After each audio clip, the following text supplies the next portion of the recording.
மற்றொரு அண்மை செய்தி. புதுச்சேரியிலிருந்து கார்களில் கடத்தி கொண்டு வரப்பட்ட மது பாட்டில்கள் பறிமுதல் செய்யப்பட்டிருக்கிறது.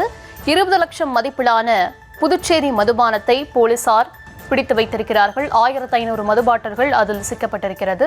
புதுச்சேரியிலிருந்து கார்களில் கடத்தி கொண்டு வரப்பட்ட மது பாட்டில்கள் போலீசார் விசாரணையில் பறிமுதல் செய்யப்பட்டிருக்கிறது.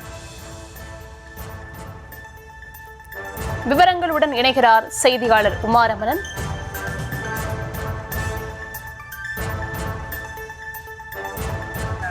வணக்கம் உமாரமணன், விவரங்களை வழங்கலாம். வணக்கம். மயிலாடுதுறை மாவட்டம் சீர்காழி சுற்றுவட்டார பகுதிகளில் தமிழக அரசால் தடை செய்யப்பட்ட புதுச்சேரி மதுபானங்கள் விற்பனை செய்யப்படுவதாக கிடைத்த தகவலின் பேரில் காவல் கண்காணிப்பாளர் ஸ்டாலின் உத்தரவில் சீர்காழி காவல் ஆய்வாளர் பாலச்சந்திரன் தலைமையிலான போலீசார் திருமலாசல் பகுதியில் வாகன சோதனையில் ஈடுபட்டனர். அவ்வழியே வந்த சொகுசு காரை சோதனை செய்தது. புதுப்பட்டினத்தைச் சேர்ந்த சண்முகம் என்பவர் வந்த காரை சோதனை செய்தனர்.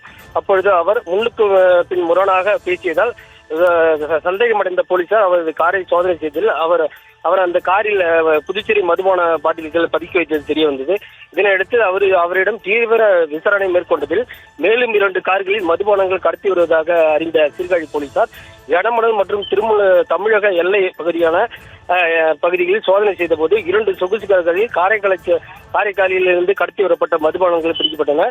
இதிலிருந்து காரைக்காலை சேர்ந்த முஜிபுர் ரஹ்மான், சுபாஷ் மற்றும் சுகுமார், பிரபாகரன், முருகன் உள்ளிட்ட 5 பேரை மதுபானங்களுடன் கைது செய்து விசாரணை மேற்கொண்டு வருகின்றனர்.